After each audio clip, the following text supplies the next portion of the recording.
ಆತ್ಮೀಯ H16 news ಅರ್ಥ ಸಿದ್ದರಾಮಯ್ಯಗೆ ಸ್ವಾಗತ. ನಾನು ನಿಮ್ಮ MI ಅಥವಾ ಮಲ್ಲಪ್ಪ ಜೋತ್ ಅವರ ಆತ್ಮೀಯರೇ. BJP ಆಡಳಿತ ವೆಸ್ಟ್ ಬೆಂಗಾಲದಲ್ಲಿ ನಿಜವಾಗಿಯೂ ಆಡಳಿತ ಮಾಡ್ತಾ ಇದೆಯಾ ಅಥವಾ ಶೇಡನ್ನು ತೀರಿಸ್ಕೊಳ್ತಾ ಇದೆಯಾ?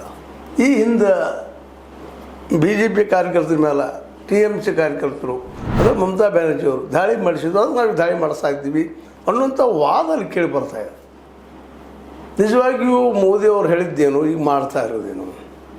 ಆರಂಭದಲ್ಲಿ ಮೋದಿಯವರು ಹೇಳಿದ್ರು ಇಲೆಕ್ಷನ್ ಸಂದರ್ಭದಲ್ಲಿ ನಾವು ಯಾರಿಂದೂ ಬದಲಾವಣೆ ತಗೊಳ್ಳೋದಿಲ್ಲ, ಗೆದ್ದ ಸಮಯದಲ್ಲೇ ಬದಲಾವಣೆಗೆ ಬದಲಾವಂದ್ರೆ ಏನು? ಬುಲ್ಡೋಜರ್ ಹರಿಸೋದ, ತಮ್ಮ ವಿರೋಧಿ ಕಾರ್ಯಕರ್ತರ ಮೇಲೆ ಮೊಟ್ಟೆ ಹೋಗಿಸೋದ, ನಾಯಕರ ಮೇಲೆ ಕಲ್ಲು ಮೊಟ್ಟೆ ತೋರಿಸೋದ, ಈವನ್ ಕೆಲವು ಇಂಥ ರಿಪೋರ್ಟ್ಸ್ ಬರ್ತಾ ಇದ್ದೇವೆ. ಅಲ್ಲಿಂದ ಮೈ ಮೇಲೆ ಬಟ್ಟೆ ಹರಿದು ಅವರು ಆ ಬಟ್ಟೆಗಳನ್ನ ಹರಿದು ಹಾಕುವಂಥ ದೃಶ್ಯ ಬರ್ತಾ ಇದ್ದಂತ ಮಾತಾಡಲಿಕ್ಕೆ ಸಾಧ್ಯ ಆಗ್ತಾ ಇಲ್ಲ. ಆ ರೀತಿಯಾಗಿ ಒಂದು ಚಿತ್ರಹಿಂಸೆಯನ್ನು ಹಿಂಸೆಯನ್ನು ಮತ್ತೇನು ಪ್ರಚೋದನೆ ಮಾಡುವಂಥ ಕೆಲಸಗಳು ಅಲ್ಲಿಯ ಸುವೇಂದು ಅಧಿಕಾರಿಯವರಿಂದ ಆಗ್ತಾ ಇದೆಯಾ? ಇವತ್ತು BJPಯವರು ವೆಸ್ಟ್ ಬೆಂಗಾಲ್ BJPಗಳು ಹೇಳ್ತಾ ಇರುವಂಥದ್ದು ಅಲ್ಲಿ ನಾಯಕರು, ಶಾಸಕರು ಅಥವಾ ಮತ್ತು ಇನ್ನುಳಿದ ಅಲ್ಲಿ ಮಂತ್ರಿಗಳು ಹೇಳ್ತಾ ಇರೋದು ಏನಪ್ಪ ಅಂತಂದ್ರೆ, ಇಲ್ಲ ರೀ ನಾವು ಮಾಡ್ತಾ ಇಲ್ಲ, ನಮಗೇನು ಸಂಬಂಧ ಇಲ್ಲ, ನಮ್ಮ ಕೆಲಸ ನಾವು ಮಾಡ್ತಾ ಇದ್ದೀವಿ. ಆದ್ರೆ ಹಿಂದೆ ಅನ್ಯಾಯಕ್ಕೊಳಗಾದಂಥ BJP ಕಾರ್ಯಕರ್ತರು ಯಾರೋ ಅವ್ರ ಮೇಲೆ ಈ ರೀತಿ ಮಾಡ್ತಾ ಇದ್ದಾರೆ ಅಂತೇಳಿ ಜಾರಕಿಹೊಳಿ ಪ್ರಯತ್ನ ಮಾಡ್ತಾ ಇದ್ದಾರೆ. ಇದು ಒಂದು ಸರ್ಕಾರದ ಪರವಾಗಿ ಹೇಳುವಂಥ ಮಾತುಗಳು ಇವೆಲ್ಲ. ಇದನ್ನು ಈ ರೀತಿ ಚರ್ಚೆ ಮಾಡೋದು ಸರಿಯಾದ ಚರ್ಚೆನ? ಅಂದು ಹಿಂದೆ ಏನೋ ಒಂದು ಆಗ್ಯದ, ಅದಕ್ಕೆ ಇವತ್ತು ನಾವು ಮಾಡ್ತಾ ಇದ್ದೀವಿ. ನೀವು ಬಡ್ದಿದ್ರೆ ನಾವು ಇವತ್ತು ಬಡಿತಾ ಇದ್ದೀವಿ ಅಂದರೆ ಸರ್ಕಾರ ಇಲ್ವ ಅಲ್ಲೇ? ಅರಾಜಕತೆ ಸರ್ಕಾರನ. ಹೌದು, ನೀವು ಹಿಂದೆ ನಮ್ಮನ್ನು ಸೋಲಿಸಿದ್ರೆ ನಾವು ನಿಮ್ಮನ್ನು ಸೋಲಿಸಿದ್ವಿ, ಅದು ಬಗ್ಗೆ ಅವ್ರು ಸೋಲಿತಲ್ಲ, ಸೋತ್ರಲ್ಲ. ಮ್ಯಾಕ್ಸಿಮಮ್ ಮೆಜಾರಿಟಿ ಕೊಟ್ಬಿಟ್ಟಿದ್ದಾರೆ ಇವತ್ತು. ಒಳ್ಳೆ ಆಡಳಿತ ಕೊಡಲಿ ಅಂತೇಳಿ. ಯಾಕಂದ್ರೆ ಈ ಹಿಂದೆ ಇದ್ದಂಥ ಸರ್ಕಾರಗಳು, ಕಮ್ಯುನಿಸ್ಟ್ ಸರ್ಕಾರ ಆಗಿರ್ಬೋದು, ಮಮತಾ ಬ್ಯಾನರ್ಜಿಯವ್ರ ಸರ್ಕಾರ ಆಗಿರ್ಬೋದು, ಎರಡೂ ಸರ್ಕಾರಗಳಲ್ಲೇ ಹಿಂಸೆ ಹಿಂಸೆ ಹಿಂಸೆ ಎಲ್ಲ ಮಾಡಿದ್ದು ಸುಳ್ಳಲ್ಲ. ಕಮ್ಯುನಿಸ್ಟರು ಅದನ್ನು ಮಾಡಿದರು, ಮಮತಾ ಬ್ಯಾನರ್ಜಿಯವರು ಅದನ್ನು ಮಾಡಿದರು. ಮಮತಾ ಬ್ಯಾನರ್ಜಿಯವರು ಒಂದಿಷ್ಟೇನೋ ಗ್ಯಾರಂಟಿಗಳು ಕೊಟ್ಟು ಅದು ಕೊಟ್ಟು ಸಮಾಧಾನ ಮಾಡಿರ್ಬೋದು, ಇಲ್ಲಂತ ಅನ್ನೋದಿಲ್ಲ. ಆದರೆ ಮಮತಾ ಬ್ಯಾನರ್ಜಿಯವ್ರ ಕಾಲದಲ್ಲೂ ಸಹ ನಿರುದ್ಯೋಗ ಹೆಚ್ಚಾಯಿತು, ಬಡತನ ಹೆಚ್ಚಾಯಿತು. ಇವತ್ತು BJPಗೆ ಆರೋಪ ಮಾಡುವಾಗ ನುಸುಳುಕೋರರು ಹೆಚ್ಚಾದರು, ಜನಸಂಖ್ಯೆ ಹೆಚ್ಚಾಯಿತು, ಮುಸ್ಲಿಮರಿಗೆ ಆದ್ಯತೆ ಕೊಡುವುದು ಹೆಚ್ಚಾಯಿತು, ಅಪೀಸ್ಮೆಂಟ್ ಪೊಲಿಟಿಕ್ಸ್ ಮಾಡಿದ್ರು ಮಮತಾ ಬ್ಯಾನರ್ಜಿಯವರು. ನೂರೆಂಟು ಆರೋಪ ಮಾಡ್ತಾ ಇರ್ತಾರೆ. ಸ್ವತಂತ್ರವಾದ ಮೀಡಿಯಾಗೆ ಬೇಕಾಗಿರುವುದು ಸ್ವತಂತ್ರ ಧ್ವನಿ. ಆ ಸ್ವತಂತ್ರ ಧ್ವನಿ ಉಳಿಸಲು ನೀವು ಮಾಡಬೇಕಾದದ್ದು ಇಷ್ಟೇ. ಅದೇನಪ್ಪಾ ಅಂತಂತಂದ್ರೆ, ನಿಮ್ಮ ಕೈಲಾದಷ್ಟು ಸಹಾಯ ಈ ಚಾನಲ್ಗೆ ಮಾಡಿ ಹಾಗೂ ನಿಮ್ಮ ಧ್ವನಿಯನ್ನು ಕಾಪಾಡಿಕೊಳ್ಳಿ. ಅವೆಲ್ಲ ಆರೋಪಗಳ ನೆಲೆಯಲ್ಲಿ ಇವತ್ತು ಜನ ನಿಮ್ಮನ್ನು ಮೆಚ್ಚಿ ಆಯ್ಕೆ ಮಾಡಿಸಿದ್ದಾರೆ BJPಗನ್ನ. ಮತ್ತು ನೀವು ಸಹಿತ ಈಗ ಹಿಂದೆ ಮಾಡಿದಂಥ ನಮ್ಮ TMC ಕಾರ್ಯಕರ್ತರು ಮಾಡಿದಂಥ ಕೆಲಸಗಳು ನೀವು ಮಾಡಿದರೆ ನಿಮಗೆ ಅವ್ರಿಗೆ ಅಂತೇಳಿ ಉಳಿತು ಅಂತ. ಮತ್ತು ನೀವು ಪ್ರಜಾತಾಂತ್ರಿಕವಾಗಿ ಪ್ರಜೆಯಿಂದ ಮತ ತೊಗೊಂಡು ನಾವು ಬದಲಾವಣೆ ತೊಗೊಂಡ್ಬರ್ತೀವಪ್ಪ, ಅಲ್ಲ, ಶೇಡ್ ಸೇರಿಸ್ಕೊಳ್ಳೋದಿಲ್ಲ, ನಮಗೆ ಯಾರು ಈ ಶೇಡ್ ಇಲ್ಲ, ಸೋಲ ಗೆಲುವು ಇರುವಂತ ನೀವು ಆದರ್ಶದ ಮಾತು ಮಾತಾಡ್ತೀರಿ. ಆದರೆ ನಡೆಯುವುದಿಲ್ಲೇನು? ಮತ್ತು ಸುವೇಂದ್ರ ಸರ್ಕಾರಲ್ಲಿ ಅದನ್ನು ಇಲ್ವೋ ಅನ್ನುವಂಥ ಪ್ರಶ್ನೆಯನ್ನು ಇವತ್ತು ವಿರೋಧ ಪಕ್ಷಗಳು ಮಾಡ್ತಾ ಇದ್ದಾರೆ, ತೀವ್ರವಾಗಿ ವಿರೋಧ ಖಂಡಿಸ್ತಾ ಇದ್ದಾರೆ. ಇವತ್ತು ಮಮತಾ ಬ್ಯಾನರ್ಜಿಯವ್ರಿಗಾಯಿತು, ನಾಳೆ ಮತ್ತೊಬ್ಬರಿಗಾಯಿತು, ಯಾರ್ಯಾರು ಸೋತ್ತಾರೆ ಬೆಲೆ ಹಚ್ಚಿದ್ರೆ ಈಗ ನಾಳೆ ನೀವು ಸೋತ್ರ BJP ಸೋತಾಗ ಇದ್ದೇ ಕೆಲಸ ಮಾಡಿದ್ರೆ ಅನ್ನುವಷ್ಟು ಮಟ್ಟಿಗೆ ಪ್ರಶ್ನೆಗಳು ಹೇಳೋದಾಯಿತು. ಇದು ಆಗಬಾರ್ದಾಗಿತ್ತು.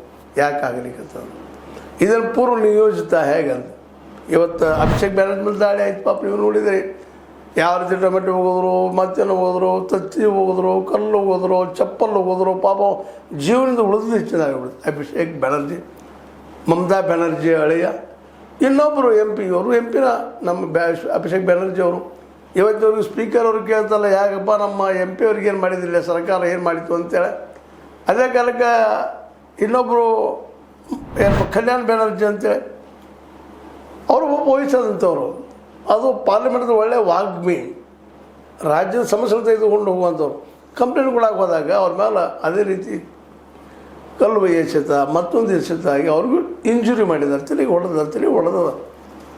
ಇವಕ್ಕೆಲ್ಲ ಯಾರಪ್ಪ ಹೊಣೆಗಾರರು? ಹಾಗಾದ್ರೆ ವಿರೋಧ ಪಕ್ಷ ಇರಬಾರ್ದಾ ಅನ್ನೋದು ಪ್ರಶ್ನೆಗಳು ಹೇಳ್ತಾ ಇದ್ದಾವೆ. ಇವತ್ತು BJPಗೆ ಇದು ಮಾಡ್ತಾ ಇರೋದೇನು? ವೆಸ್ಟ್ ಬೆಂಗಾಲದಲ್ಲೇ ಆದರ್ಶದ ಮಾತು ಮಾತಾಡಿದಿರಿ, ಆರಿಸಿ ಬಂದಿದ್ದೀರಿ, ಉದ್ಯೋಗ ಸೃಷ್ಟಿ ಮಾಡಿಕೊಟ್ರೆ ಎಲ್ಲರಿಗೂ. ಉದ್ಯೋಗ ಸೃಷ್ಟಿ ಮಾಡೋಗಳ ಲಕ್ಷ್ಯ ಇರಬೇಕು, ಉದ್ಯೋಗ ಕೊಡೋಗಳ ಲಕ್ಷ್ಯ ಇರಬೇಕು, ಒಳ್ಳೆ ಆಡಳಿತ ಕೊಡೋಗಳ ಲಕ್ಷ್ಯ ಇರಬೇಕು.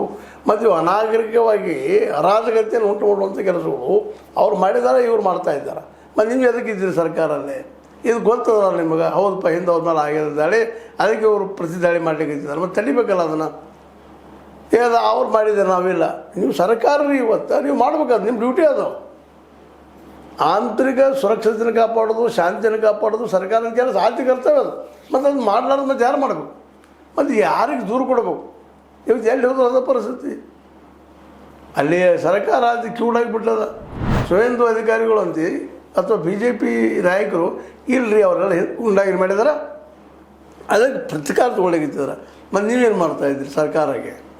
ಆ ಪ್ರತಿಕಾರ ಮಾಡೋದನ್ನು ನೋಡ್ತಾ ಇದ್ದೀರಾ? ಇದು ಪ್ರಜಾಪ್ರಭುತ್ವ ಅಂತ ಕೇಳುವಂಥ ಪ್ರಸಂಗ ಅನಿವಾರ್ಯವಾಗಿ ಎದುರು ಬಂದಿಲ್ಲ. ಈ ಎಲ್ಲ ದಿಶೆಯಲ್ಲೇ ಇವತ್ತು ಮೋದಿಯವರು ಮೌನ ಮುರಿದ ಸ್ವಯಂ ಅಧಿಕಾರಿಗೆ ವಾರ್ನಿಂಗ್ ಕೊಡಬೇಕಾಗ್ಯದ. ಅಲ್ಲಪ್ಪ ಏನು ನಡೀತಾ ಇದೆ, ಎಷ್ಟೋ ಜನ ಮೇಲೆ ಹೊಡೆದು ಬೀಳ್ತಾ ಇದ್ದಾವೆ, ಅದು ವಿರೋಧ ಪಕ್ಷದ ನಾಯಕರು ಹೊಡೆತ ಕೊಡ್ತಾ ಇದ್ದೀರಿ, ಇದನ್ನೆಲ್ಲ ಬೇಕು ಅಂತೇಳಿ. ಯಾಕಂದ್ರೆ ಸ್ವಯಂ ಅಧಿಕಾರಿ ಗೃಹ ಮಿನಿಸ್ಟ್ರು ಇದ್ದಾರೆ, ಅವರು ಮುಖ್ಯಮಂತ್ರಿ ಇದ್ದಾರೆ, ಎಲ್ಲರೂ ಇದ್ದಾರೆ. ಮತ್ತು ಈಗ ಮೌನ ಇರೋದನ್ನು ನೋಡಿದಾಗ, ಮೋದಿಯವ್ರಿಗೆ ಏನು ಹೇಳದೇ ಇರೋದನ್ನು ನೋಡಿದಾಗ ಇವರು ಹೇಳಿ ಮಾಡಿಸ್ತಾ ಇದ್ದಾರೆ ಅನ್ನೋಂಥ ಪ್ರಶ್ನೆಯನ್ನು ವಿರೋಧಿಗಳು ಕೇಳ್ತಾ ಇದ್ದಾರೆ. ವಿರೋಧಿಗಳು ಕೇಳೋದಂಥ ಸತ್ಯ. ಯಾಕೆ ನೀಗೋದಿಲ್ಲಪ್ಪ? ಚೀಫ್ ಮಿನಿಸ್ಟರ್ ಏನು ಮಾಡ್ತಾರೆ? ಆಂತರಿಕ ಏನಪ್ಪ ಅಂತಂದ್ರೆ ಸುರಕ್ಷಣೆ ಅವ್ರು ಒದಗಿಸ್ಬಿಡ್ಬೇಕು, ಯಾಕೆ ಕೊಡ್ತಾ ಇಲ್ಲ? ಇದು ಭಯ ಪಡ್ತಾ ಇದ್ದಾರೆ ಅವ್ರಿಗೆ ಏನಂತ ಮಾತು ಕೇಳ್ಬಾರ್ದು. ಒಟ್ಟಾರೆಯಾಗಿ ಈಗಾಗಲೇ ಅಲ್ಲಿ ಇಲೆಕ್ಷನ್ ಆದಮೇಲೆ ಅನೇಕ TMC ಕಾರ್ಯಕರ್ತರ ಮೇಲೆ, ಅವ್ರ ಮನೆಗಳ ಮೇಲೆ, TMC ಆಫೀಸ್ಗಳ ಮೇಲೆ ಈ ಒಂದು ಏನಪ್ಪ ಅಂತ ಬುಲ್ಡೋಜರ್ ಹೊರಿಸೋದು, JCB ಹೊರಿಸೋದು ಮಾಡ್ತಾ ಇದ್ದಾರೆ. ಅವೆಲ್ಲ ದೃಶ್ಯಗಳು ನೋಡ್ಬೋದು ಎಲ್ಲ ಕಡೆ. ಇವನ್ ಸಾಕಷ್ಟು ಸಾಮಾಜಿಕ ಜಾಲತಾಣದಲ್ಲಿ ಹರಿದಾಡ್ತಾ ಇದ್ದಾವೆ. ಅದೇ ಕಾಲಕ್ಕೆ ತಮ್ಮ ವಿರೋಧಿಗಳನ್ನ ಅಂದರೆ TMC ಕಾರ್ಯಕರ್ತರನ್ನು ಬಟ್ಟೆ ಹರಿದು ಬೆತ್ತಲೆ ಮಾಡುವಂಥ ಕೆಲಸಗಳು ಸಹಿತ ನಡೆದವು ಅನ್ನುವಂಥದ್ದು ಕೇಳಿ ಬರ್ತಾ ಇದ್ದವು. ಬರ್ತಾವೆ ಕೆಲವೊಂದು ವಿಡಿಯೋಗಳು ಬಿಟ್ಟಿದ್ದಾರೆ, ಅದನ್ನ ಬಿಡಲಿಕ್ಕೆ ಸಾಧ್ಯ ಇಲ್ಲದಂಥ ಪರಿಸ್ಥಿತಿ. ಯಾಕಂದ್ರೆ ನೋಡಲಿಕ್ಕೆ ಆಗೋದಿಲ್ಲ, ಅಷ್ಟು ಕ್ರೂರವಾಗಿ ನಡೀತಾ ಇದ್ದಾರೆ. ಇದು ಶೇಡಿನ ರಾಜಕಾರಣ ಯಾಕೆ ಮಾಡ್ತಾ ಇದ್ದಾರೆ ಅಂತ ಈ ಮೊದಲ BJP ವಿರೋಧಿ ಎಲ್ಲ ಪಕ್ಷಗಳ ಮೇಲೆ ED ಪ್ರಯೋಗ, CBI ಪ್ರಯೋಗ, IT ಪ್ರಯೋಗ ಮಾಡ್ತಾಯಿದ್ರು. ಈಗ ಹೊಸ ಶುರು ಆಗಿಬಿಟ್ಟದೆ ಇವತ್ತು. ಏನಪ್ಪ ಅಂದ್ರೆ ಮಾಬ್ ಲಿಂಚಿಂಗ್ ಮಾಡುವಂಥದ್ದು, ಕಲ್ಲು ಉಗಿಸುವಂಥದ್ದು, ಟೊಮೆಟೊ ಉಗಿಸುವಂಥದ್ದು, ಅದೇ ಕಾಲಕ್ಕೆ ಕತ್ತಿಯನ್ನು ಉಗಿಸುವಂಥದ್ದು, ಇವೆಲ್ಲ ನಡೆದನ್ನು ಗಮನಿಸಿದಾಗ ಅಲ್ಲಿ ಸರ್ಕಾರ ಅದನ್ನು ಅನ್ನುವಂಥ ಪ್ರಶ್ನೆ ಇವತ್ತು ಮೂಡ್ತಾ ಇದೆ. ಅದಕ್ಕಾಗಿ ಇವತ್ತು ವಿರೋಧ ಪಕ್ಷಗಳೆಲ್ಲ ಇಂಡಿಯಾ ಆಗಿರ್ಬೋದು, ಇಂಡಿಯಾ ಗಠಬಂಧನ ಆಗಿರ್ಬೋದು, ಅದೇ ಕಾಲಕ್ಕೆ ಇನ್ನುಳಿದ ಎಲ್ಲ ನಾಯಕರು, ರಾಹುಲ್, ಅಖಿಲೇಶ್ ಯಾದವ್ ಮಂದಿ, ಅದೇ ಕಾಲಕ್ಕೆ ನಮ್ಮ ಏನಪ್ಪ ಅಂತಂದ್ರೆ ಇನ್ನುಳಿದ ಈ ಇಂಡಿಯಾ ಸಂಘಟನೆಯ ನಾಯಕರೆಲ್ಲ ಇವತ್ತು ವಿರೋಧ ಮಾಡ್ತಾಯಿದ್ದಾರೆ. ಇದಕ್ಕೆಲ್ಲ ಮಮತಾ ಬ್ಯಾನರ್ಜಿ ಅವರು ಉತ್ತರ ಕೊಡಬೇಕಾಗಿದೆ. ಇವತ್ತು ಮಮತಾ ಬ್ಯಾನರ್ಜಿ ಅವರಿಗೆ ಉತ್ತರ ಕೊಡಬೇಕಾಗಿದೆ ನಮ್ಮ ಮೋದಿಯವರು ಅಂತ. ಮೋದಿಯವರು ಏನು ಮಾಡ್ತಾಯಿದ್ದಾರೆ? ಶೇಡ್ ತಗೊಳ್ತಾ ಇದ್ದಾರೆ. ಸುವೇಂದು ಅಧಿಕಾರಿ ಏನು ಮಾಡ್ತಾಯಿದ್ರು? ಮತ್ತು ಇವ್ರಿಗೆ ಸರ್ಕಾರ ಅನ್ನೋದು ಎದಕ್ಕೆ? ಮತ್ತು ಜನರನ್ನು ಅಲ್ಲಿಯ ಪ್ರಜೆಗಳನ್ನು ರಕ್ಷಣೆ ಮಾಡಲಿಲ್ಲ ಅಂದರೆ ಸರ್ಕಾರ ಇದ್ದು ಏನು ಉಪಯೋಗ ಅನ್ನೋದು ವಿರೋಧಗಳ ಪ್ರಶ್ನೆ.